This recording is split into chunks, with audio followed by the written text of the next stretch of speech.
Oh. Oh, yeah. Jason, put me down. Okay. Never. Never. I'm not doing that.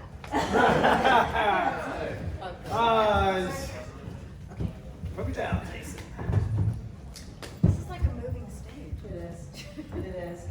That'd be terrible if I fell down, huh?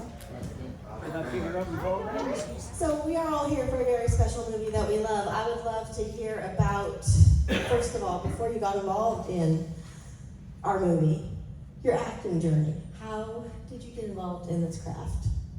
Let's start, or your effects journey, sir. How did you get involved in effects? I was in acting college, Well, there you go. Carnegie Mellon, and my best friend was Tom Savini, and Oh, there you go. we're gonna go do this little movie, and there it is. Well, actually, we started at Dawn of the Dead, went from Dawn of the Dead to Friday the 13th. Did you always have a passion for acting and effects when you were growing up, or was it something you fell into? Yep, no, my father is a Greek Orthodox priest, and so I saw him up there in front of the crowd, and I thought, that's perfect, I can do that. Well, for me, it wasn't a craft. It was a job. I started when I was 2 years old. And my first movie was playing Glenn Ford's daughter, and then Jimmy Stewart's daughter, and then I worked with Hitchcock. I was on paid and plays, and then under contract to Mattel. But I never chose it, so there's a big difference. I think I got more serious once I was an adult, and I went to school, and I really studied. I was like, if I'm gonna do this, you better do good. So when I was about 18, I studied with Lee Strasberg, and then it was like a whole different career, because it felt like I made the choice, you know?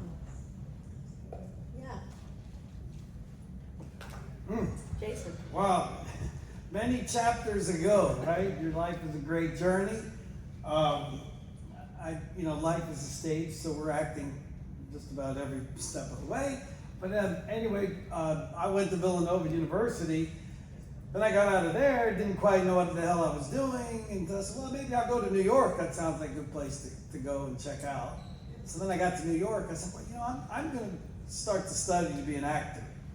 Because, I didn't really, I was trying to figure out my journey. So like you, I ended up at Lee Strasberg School in Union Square. And I was part of this whole scene, knew his wife, knew the daughter, and Lee's there. I mean, it's hard to believe they're all gone now. But that was the beginning. And then you kind of get through that course and you're having a great time. And then you might study with somebody else in New York, like, names like Robert Modica, Carnegie Hall. I went up there for a while, and then you get an agent, and then you start beating the streets to get a job. And in those days, everything wasn't so digital and internet, and I'm looking and looking. It was Like work. It was a lot of legwork, and then here you got your 8x10 and your resume on it, and you're beating feet around the city, and you're doing readings and doing what you can. I did not have a huge history behind that moment like you did. But I think before it was a small little community. It wasn't like how big it is. Yeah. And if you were a part of it, you kind of all knew, Right, well, because of technology and the internet invention, it's really created a broad brushstroke of bringing a lot of people to have accessibility to an industry. And images are getting transported all over the place. We had careers that were going, and then they invented the internet. Like what? You couldn't really transport pictures over a 56K modem on the internet. Anyway, so we're old, that was the beginning. And then you have to engineer, well, how could I get in a play? How could I get in a showcase play and then invite everybody in the industry to come see your play? And then one crazy thing is you go to great, schools, and then other people, like I was in school with Scapeo, I was in school with, Robin Williams. I mean, and these people start to get these breakaway parts. And then that keeps you inspired. But anyway, I don't want to talk too much. No, that's all very interesting, and I think the industry's really changed unbelievably since we were kids. For me, I grew up outside of New York in New Jersey, and I would go see with my family, we'd go see the Rockettes every Christmas, and I wanted to be a Rockette. But then I was like 5'2". So Yes. that wasn't happening. Me too. Same. So, you know, but I love to sing and I love to dance, and so I just always, whenever we went to New York, that was like my place. Like, it just sung to me. It just, you know, so I took dancing and voice work, and I went to acting classes, of course. I had Matt Dillon and Vic Spano and Meg Ryan in my acting class. I mean, you know, you just meet these people when they're Matt Broderick. I mean, super great, lovely, fun. You know, we were all so young, and I just got lucky. You know, I literally just got this job, and from this job I got an agent, and I just started working, and I didn't stay as long as you guys. I stopped acting when I was in my late 20s, and we had our first daughter, our first child, and I really haven't done anything since then. I just got pulled out of nowhere to come and do all of this. So, but every time I do one, I meet all of these amazing people with their amazing stories, and it's really blessed. It's all a crazy journey. It's a crazy journey. There's no other way to put it. I decided I'm going to go out to LA. I'm great. The family had some connections, and I meet this guy, and he's married. He was married to Zsa Gabor. So then I got to meet him. And they go, oh, you got to come to dinner with us. We're going to introduce you to a director. He might be able to help you. Okay, who comes? Vincent Minnelli. Like, I'm having dinner going on. This will be Liza's fault. But anyway, we're all just pushing it any way possible, meeting and greeting and reading. And then it drives you crazy, because then you're in school with somebody, you both read for the same part, and then they get it. I'm so old, I was reading for Blue Lagoon, for Randy Kleiser, and my friend I'm in school with, Chris Atkins, got it. So this drives you insane. Yeah, and then you end up being Jason. Great. Anyhow, I'm having more fun than he's having. What were your auditions like for this movie?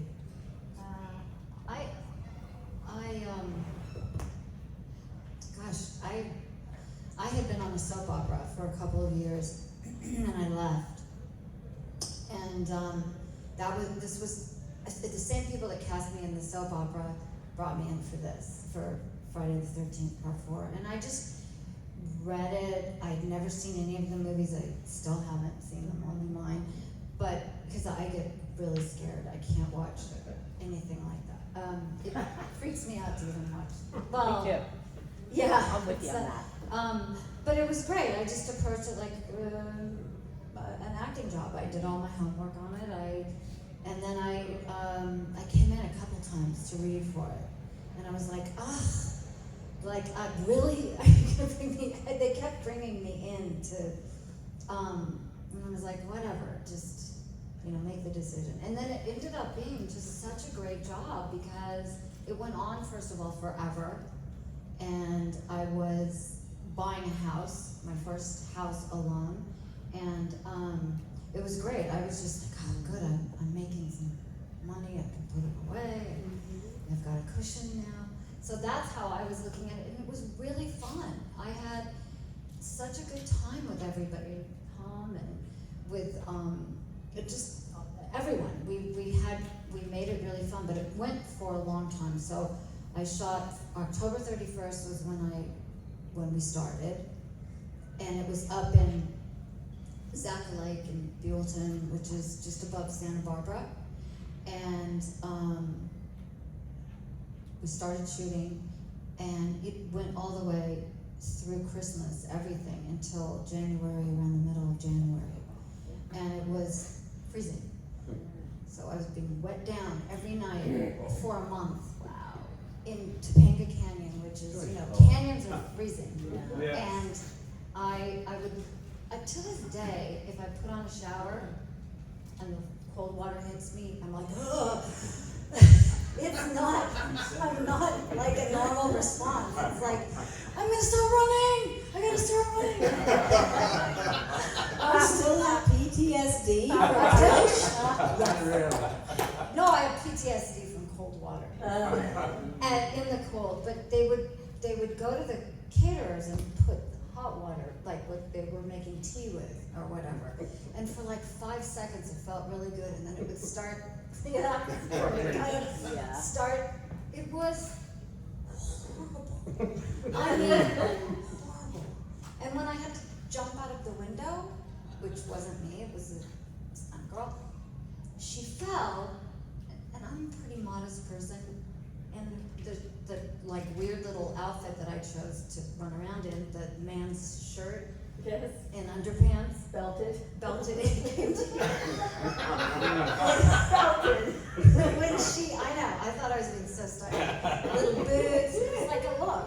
And it was cheap, so they could buy 25, you know. So she lands, and you know, the camera I have to match totally how she landed. And the dress is like up over her face. And I just remember, like, with the cold water hitting me, it was 3 in the morning, I was like, I'm doing this. With, like, hurry up. Like, somebody scared is not gonna pull their dress down, but I was like, okay, you can't do that because it's just not in character. No one's thinking about someone seeing their underwear when you're running for your life. So I just think I got up really fast.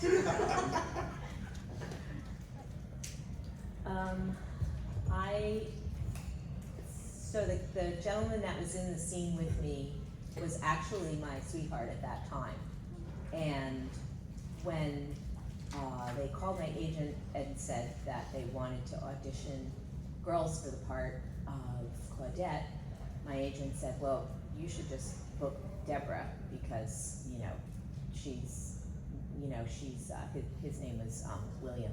She's Willie's sweetheart, and, I'm sure it'll be a great scene. And they didn't buy that. They had to read me and read, a bunch of other young ladies, and I guess I just lucked out and got the part, and it was not anything like Kimberly's experience at all. It was just one night.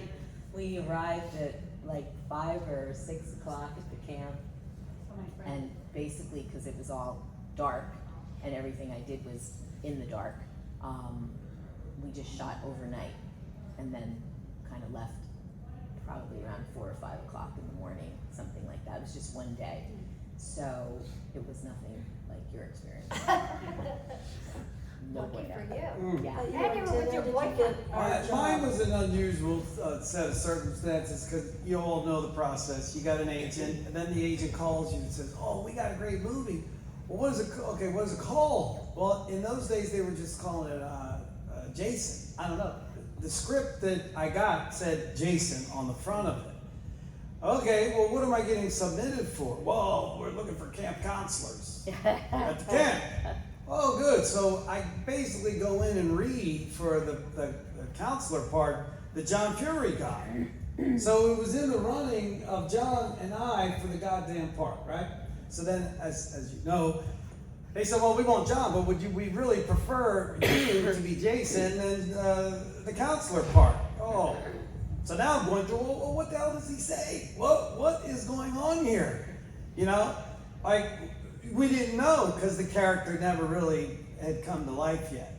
But anyway, it is what it is. They said, look, you're going to be Jason, and so they start, shaving your head, and you're being sent to a dentist to get the worst oral problem you could ever have. And then they create your teeth. I go, what? The whole thing was like nuts. And it got more nuts because they were figuring it out as we went along. And, in my case, I'm working with a young guy, Carl Fullerton. You may know Carl. And he was in charge of creating the whole image of Jason. So he didn't really know. We were kind of just going with the flow. I don't know. Anyway, and then it's just shocking. It's a fun conversation because then look what happened after that. Then it evolved into this iconic role that everybody knows. So anyway, it was by accident almost. Yeah. And I'm happier now that it worked out, that history worked out the way it did. And then shockingly in my life, this damn number 13 just keeps coming up and coming up and coming up. shocking how, you know, the chapters of your life unfold. Yeah. But it's a fabulous fraternity, and I feel very blessed to be part of it. It is, it's nice. And have such great Texas fans out here. They're the best. Wow. This one is for Taso before I toss it over to our audience. What was your most challenging effects to create in part one? Gosh, it's hard to say which one was the most challenging. When we were out there, it was like new stuff. The stuff we did in Dawn of the Dead was like comic book. We had blood from Germany and it looked like red paint and it was terrible, but it was okay because it was Dawn of the Dead. So then on the way up to the Poconos, Tom called Dick Smith, who invented, he's the guy that invented all of the movie and TV special effects. This guy, I don't know if you guys know who he is. He's the guy. And so Tom just called the guy, and he said, yeah, come on over to my house. We just went to his house in Larchmont. And in back, he had a little shed where he did all his work. And, you know, there, so I'm holding Reagan's head in my hand from The Exorcist that spins around. There it is. Her head is behind. And so I'll just tell you this quick story and explain who this guy is. Exorcist, what year is Exorcist? The original? 73. The script says, you know, the demon is in her body and her head spins around her. How are you going to do that? This guy not just invented a head that looks so real in your hands. You can see the veins under the skin. That's the kind of detail he did. But he took the top of the head off, and inside is a mechanism, because he said, you know, I realized when people spin, their eyes track. They don't just stay still. He said, how was I going to do that? So he took a radio-controlled model airplane, and he took the guts and he put them in the head with two glass eyes, and he had the controller in his hand. So as it spun around, the eyes were tracking like a human. Ooh, yeah. That's the kind of detail this guy did. And you know, we were just sitting with our mouths open. We were just, you know, came from rubber and paint, you know. Wow. And so he gave us the formula. He just gave us the formula for blood that everybody uses now, how to make movie blood that looks realistic. And he gave us so many ideas. And so, you know, Tom's head exploded. Because Tom was, you know, I thought Tom was a genius, and this guy was like Superman. So then we started redrawing a lot of the stuff and remaking it. And of course, it was still latex rubber for all the stuff. It's the easiest and the best way to make those molds, and especially with prostheses. We got to the camp, the Boy Scout camp, and they had big pizza ovens in the kitchen while we were baking the latex molds in there. And the chef got mad and all their pizza it tasted like rubber for me. No. Yeah. Gross. So that was, Wow. yeah, I don't know, do you have any special effects that you want me to talk about specifically? What, are you still working in it? Are you still doing special effects? I'm in West Virginia, and so we just reopened our film department, and you know, I'm trying to get movies shot there because the locations are so beautiful instead of going to Romania or something. Right. So I'm not doing much right now. Or New Mexico. Yeah, right. Yeah. My partner is in Oklahoma. They're shooting everything in Oklahoma. They are? All the big stuff. He just got done working with De Niro and DiCaprio on Killers of the Flower Moon. They have so many locations. I guess they're good with the tax breaks and stuff. So. Amen. I'll tell you a tough one.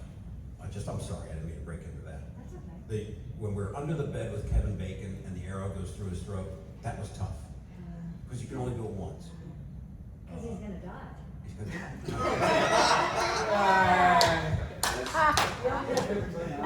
So, does anybody know? I have a Kevin Bacon number. Does anybody know what that is?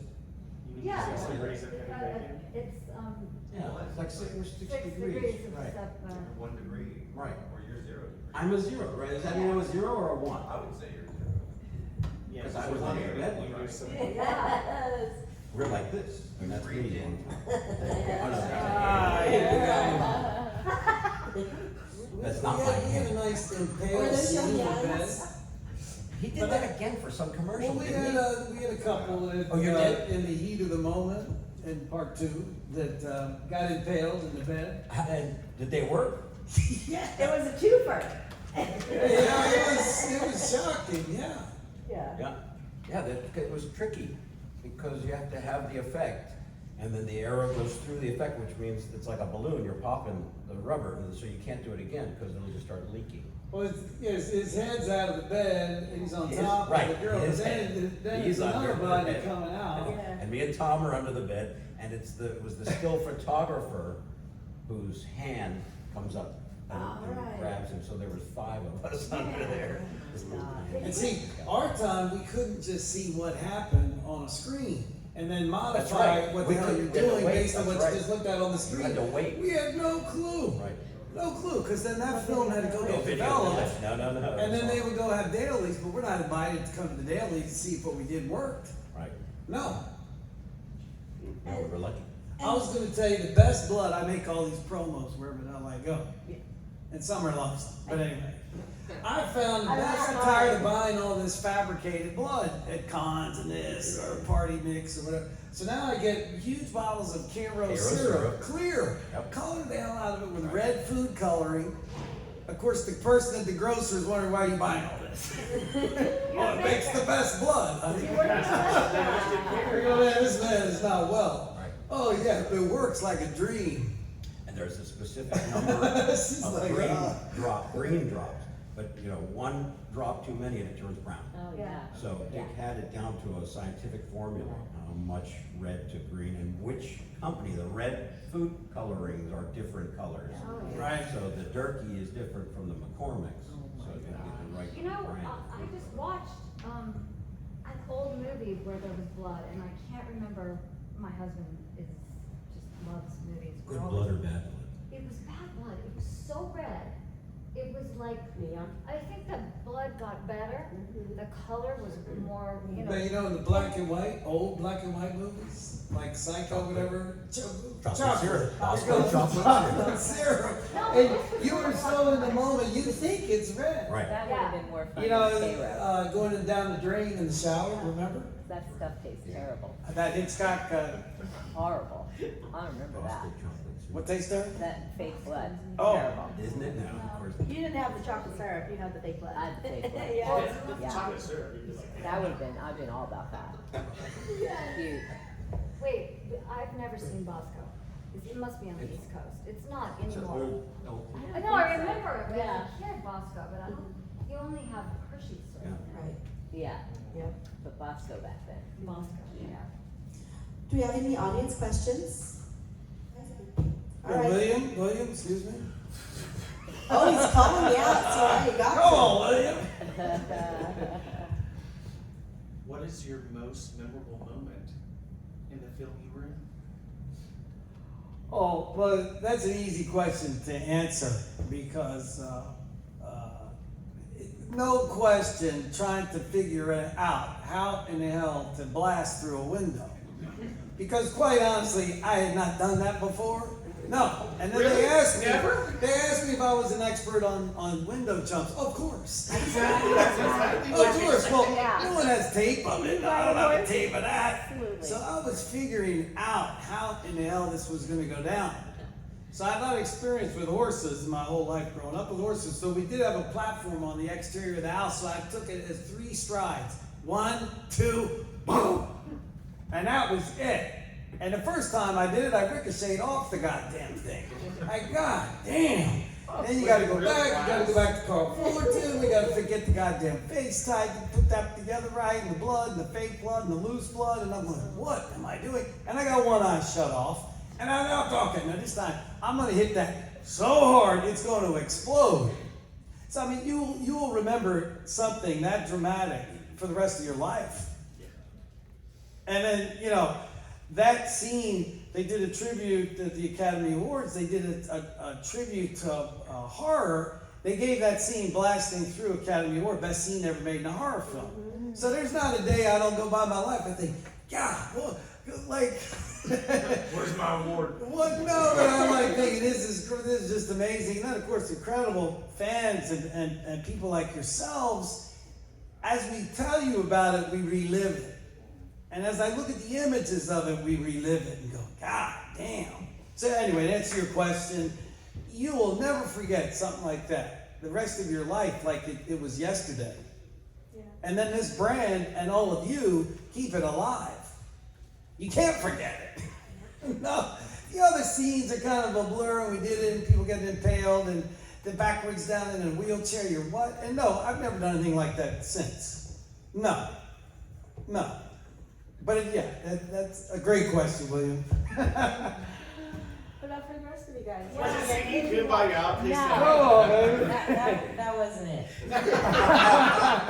No, that wasn't it. I guess it was when we were up in the loft, and honestly, I'd be lying if I said that I remembered the whole night or anything like that. It was a very long time ago. And it's all fast. Yes, it's, way in the past, but I do remember, because, there's a lot, well, there weren't a lot of, but there's a lot of people there. It's not like you're having a moment like if you're on stage with an actor and you're by yourself, and that's a whole different thing, because then you have to be in the moment in the way that's different than on film. But I remember how I did think it was so cool that when they were like barreling me down with the camera, and they said to just do whatever you want, like just do whatever comes to mind. And I remember like picking things up and trying to throw it, and I remember thinking when it was over, like, because I think we did that take twice, and I remember thinking because I believe everything was done pretty much twice, and I remember thinking how I was a kid, I was like, that was so much fun, because it was just like I just got to do something that was, and of course I had no idea if I was even going to end up in the movie. You just, as an actor, you have no idea if you're actually going to be there when it's, you go to the premiere. And I know actors who've gone to the premiere and their parts are not even there. Like they're not even on the, not once, not a second in the, So it was really, really fun to like finish it and just be like, wow, that was really crazy. Like and that was my first film. So that was my first film, my first scene. So it was a lot of firsts, and it was really fun. I was just thinking about, like, there's a lot of memorable scenes. I mean, really a lot. Because I was doing things that I had never really done before, and it was really physical and fun and very emotional all the time. Crying and screaming. But I remember saying to the director, I just don't think she'd go down in that basement. Yes! And the risers of the stairs are open, and I still to this day think about when I go down into a basement, the risers open, someone's gonna grab my foot. But I just don't think she'd go down there. And of course, when I'm watching the movie in Westwood, people are screaming at the screen. They're like, that bitch is so dumb! Look at her! And I was like, I'm not! I just have to take that down. I just did what I was told. I obeyed. Exactly. Yeah. But yeah, I remember like, oh, and when they were screaming, I'm like, see? See? Wow, that's great. That's great. So the original formula for blood included a substance called Kodak photo flow. There. So if you put the Karo syrup on and the food coloring on, it just kind of bubbles up and curls. You put in Kodak photo flow, which is a photo processing chemical, and it smears just like real blood. So that was in the formula. So there we are under the bed. We have one chance, stick the arrow through. Tom was working the arrow, and the photographer had his hand on Kevin's head. Kevin is trying to sit still, except he's doing this. And the blood that we were pumping had a tube back to an ancient brass fire extinguisher pump, like that. And it was band clamped on the tubing. And so the arrow, cut, we're rolling, cut, and the arrow goes through, and pump, the blood is not coming. And of course I can feel the wet puddle on my knees, like, fuck. I grabbed the tube, and I started blowing the tube. And that is why in the film you see like arterial spray. So perfect. It was a great cut. Everything was great. And I went rushing down to the pond because now I've been poisoned with Kodak photo. Boy. Did you swallow I it? didn't swallow it. Oh, God. Well, that's interesting. Your most memorable experience is revolving around dealing with blood spewing out. Yeah.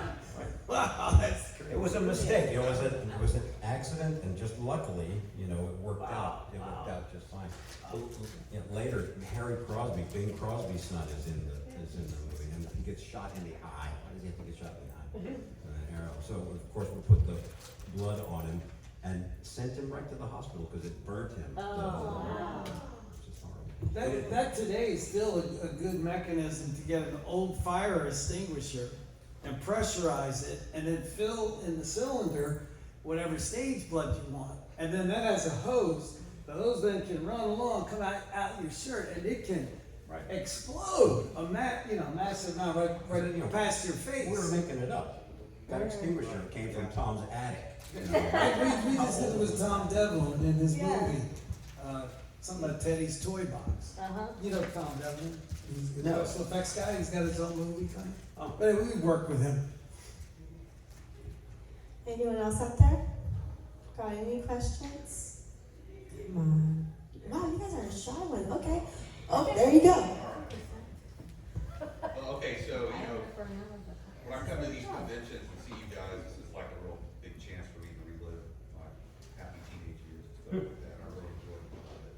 So I was kind of wondering, just from y'all's perspective, what's it like coming out to one of these things and meeting people and talking about these kinds of things and that sort of thing? Oh, it's great. Gosh, this is really fun to relive. Like you say, we're reliving these moments, I forget about it till I get here, and then I remember all these great moments that we had. We lived out there. I don't know about you guys. We lived at the camp. We had our own cabin. It was a Boy Scout camp. We had our own cabin. I would canoe at home at night. We canoe across the pond in my cabin at a fireplace. It was terrific. So the nights was. I didn't have that kind of experience, but I have to say, coming to these things, I meet the greatest people, the sweetest, greatest people. And I didn't know a lot about horror, and when I was called to do this, I'm like, what? Nobody wants my audio. Nobody, I mean, so long ago, and they were like, no, it's made this incredible resurgence, and I just am always blown away by how kind and how informed and smart and interesting the people are. So I just love that part so much, and it's always such a compliment, but at the same time, just I'm really interested in meeting you guys, and I love talking to you. It's very fun. I agree with everything that's been said. The most value, I suppose, for all of us is we do get a chance to relive it because we don't really walk around town discussing it, normally. In the grocery store. But then in this forum, in this setting, we can relive it, and it seems like it happened yesterday. And for me, all of you have been a great sense of inspiration for me.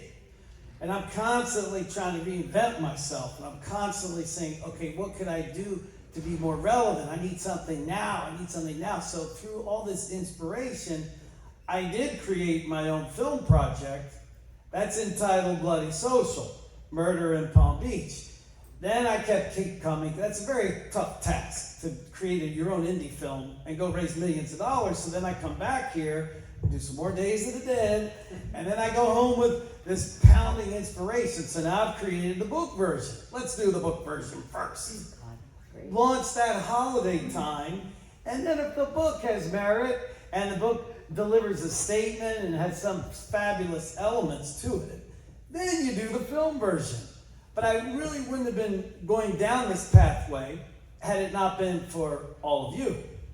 And so in my specific case, yeah, it's a hell of a brand revolving for 40 years around revenge of the death of the mother, right? So I don't mean to migrate, but my father died on Friday 13th, so why? That was the foundation of telling a story, revenge of the death of the father, that all of you pushed me to create. Thank you, Summer. I take full credit. Because you know what? All of them ask you at every con. God love you. They love what you've done, but you know what the next question What are is? you doing now? What are you doing now? Oh, well, let me tell you what I'm doing now.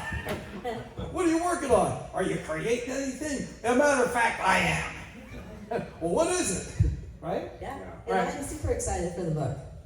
I know in my heart, I know that I can sell 1 million copies of the book. I know I can make that film. And I tell you what I'm not going to do is take my story, my concept, and go hand it to Jason Blum, a Blumhouse. Now you're going to be at the back end of his accounting system? Really? No. No, I'm going to do it, and the fans are going to be involved. And I want them to be own partners of it once we go to the next step. So do the book. If they love the book, then make the damn movie. Yes. Mm-hmm. We can make our own film. Come on. You all, Terrifier, look at these fabulous stories. My aunt has some costumes. All right, I'm so old. I'll tell you this quick story. This is about inspiration. There's a tailor in New York called Dunhill Tailors, 57 in Park, right? The Block family. I kept going in there. Well, the son is named Bill Block. Oh, okay, what are you doing? Oh, I'm going to LA. What are you doing in LA? I'm going to produce movies. Really? Well, how are you going to do that? So he starts a company called Artisan. He bought from Maryland Blair Witch Project for nothing. Bill Block, I think he paid a couple $100,000. The guys in Maryland spent $30 to make Blair Witch. Right. Now you know more than I do. What in the hell has Blair Witch done? So all of us collectively, your inspiration, all of our imaginations, yes, we're going to create our own fabulous product. Amen. Thank you. Thank you for coming to his TED Talk. TED Talks, that's right. What about you, Missy? I forgot the question. But he asked the question back there. What are you getting yes. from all of this, and Yes. what is your enrichment by coming to a con? Right. Well, my first one was a year ago, August, Monster Mania, and like Kimberly, when Stacy finally tracked me down, I said, "You're definitely high.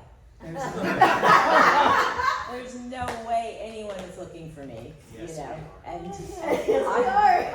I was tutored. I was like, yeah. I got to Monster Mania, and it was actually right just when COVID was over. It was last August, the one before, and the world was really and truly starting to kind of get back to whatever normal is now. But it really gave me a new lease on humanity. Like, I was floored to meet these people and to have them be, God-struck by my existence, which is just the craziest thing ever.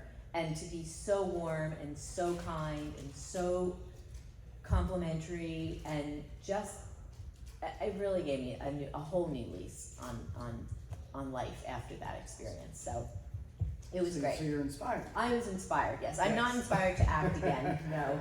But no. I'm very, very, very happy with my life and what I do. It's really, I'm a very fortunate woman, but that was something. And my husband thought I was out of my mind to do it. He was like, "You don't even tell people you were an actor. You don't let me tell anyone you were an actor, And he said, "Why would you go and do this with, a million strangers And I said, because I've been afforded this opportunity. Like, who gets to do that? You know, and it could be a one-time thing, and I'll never do it again, and maybe it will be horrible, and maybe I'll be scared, you know. And then he was on the phone with Stacy about, you know, like, is Chris gonna walk her back to her room? Like, he was really very protective of me, and it's turned out to be just a blast. So, you guys are great. If I could contribute this on the other side, on the fan side. So I've been watching horror films since I was 8 years old, so that was since 1990, okay? The internet wasn't a thing. And I would always watch these movies, especially the Friday movies and whatnot. And I would say to myself, like, whatever happened to her? Whatever happened to her? Because it wasn't easy. You have to go and, like, just happen to watch something with your credit in it to know. Right. And maybe your past credits you could find. It wasn't as easy to track you down and to follow your career, but I was always interested in following these horror actors' careers. And so when conventions became a thing, and I'm kind of new to the con stuff, maybe like 6-7 years in, but I saw them going out, and I'm like, that's what, they're still out there, and they're thriving, and look at them, and they look great. When did con start? Well, I think I got real popular with Fangoria. Fangoria started holding really tiny cons. People weren't even charging for autographs. Chiller. People were not charging for autographs. You guys were just showing up and signing Wait, so autographs. Fangoria, I remember it was a magazine. Yeah, Yes, still and they is. started doing cons. Okay. Yeah. I mean, I don't know the origin of the cons, but I know they started doing them very small. And Kane Hodder was signing autographs for free, and you guys were coming and just signing autographs, and people were coming to meet you, and it was like, oh my God, you know? And I wasn't doing it then, because my folks wouldn't let me. But I was like, but it's Trish. You know what I mean? Or whoever. Comic-Con kicked it off. Yes, and the Comic-Cons. In San Diego. Yeah. And anime cons are very, very popular, so it's just become a big industry and a big thing. But it's making dreams come true for us. Honestly, like childhood dreams, 30 and 40-year-old dreams. And if anyone had told me 30 years ago I'd ever get to meet any of these guys, I would have said they're fucking nuts. And here we are, right? So thank you guys for giving us this opportunity, because this is really something we wanted for like forever, until convention started. So much fun. Yeah, so So thank you. much fun. I'm so glad to be a part. Yeah. And thank you for having us. Yeah. And thank you all for coming. Thanks for coming. It wouldn't happen if it wasn't for you all. This is true. This is true. Do we have any other audience questions up there? Okay. All right, well, I'll wrap you guys up if you want. Are you sure? All right, going once, going twice. Sit down, Warrington. I got one more for you, sir. Easy stretch, easy stretch. I'm ready. Get down, Okay, down. down. Okay, Down, boy. give me something important that you guys have learned on a set, any set. Either taught you something important in life or in the industry. It's a thinker. I would say be patient, because, you know. As he steals the mic from my No, it's like, okay, take a deep breath, but stay calm, Yeah. because they want to do it again, and they want to do it again, and then there's like a half an hour in between, and then you're sitting there. And yeah, so you just gotta take a big lesson in patience. I think, Go ahead, Kim. I think for me, it's about collaboration, and other people's opinions and jobs are just as important. You know, actors' faces are up on the screen, and for some reason, that's all that matters to so many people. But I think collaboration it's just an amazing community of people. And when you get somebody that doesn't want to collaborate, it's awful. But most of the time, artists, everybody's job is as important as the other one, and it's such a wonderful thing to be a part of that circle. You know, I never felt as an actor that it was all about me, and I always felt that we were all important, and that kind of community is such a beautiful thing to experience. Wonderful. Yeah, I think as an actor, from when I was a little girl, that's what I wanted to do. So when I actually got to do it and got to join the union and got to be paid for it, I mean, my dad was a barber. My mom was a housewife. They were born in Italy.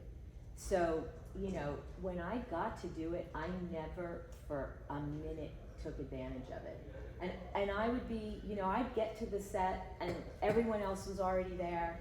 And whether it was shooting a commercial or on a soap opera or another small film part, you know, and there were all these people that were there before me, and I was the one they would fuss over. It was always, you know, Made me so do you uncomfortable. want, do you want coffee? Are you hungry? Are you this? Are you that? You know, and they would, you know, bring you to some nice, quiet, warm room, and everyone else is like in this like whole hectic hellhole. And you know, and then they would make you up and, you know, dress you and get approval from the director and the sponsor or whatever, you know, it was you were doing. I mean, it was like dreamland to be an actor. It was crazy, and I think it just taught me how to not take advantage of anything that I'm given. Across the board. Well said. Taso? All these great answers. So it's important to know where the porta-johns are. That's a very important We didn't have to Yeah. use them as actors. Yeah, that was not. And safe place where you can nap. Yeah. And the craft table, we know where the craft table is. You get coffee. Mm-hmm.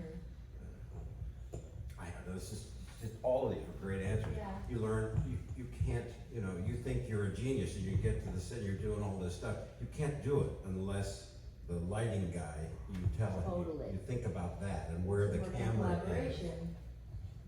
So there's that. And if the lighting guy doesn't like the actor, you're in big doo-doo. Oh. You're gonna look like crap. And here's something else, you can't tell secrets on it because no matter where you are, might be the mine. sound Oh, guy yeah. is over there listening. Yes. Yes. You are over there. It'd be nice. That was Yeah. me. That's right. Did something happen? I wish we had more time. No, nothing that good, but yeah, it just you have to remember that there was mics. Yeah. They're always listening, you can't shit talk anybody. That's right. You can't, even if they deserve it. All right. Anybody All right. Yeah. All right, everyone, please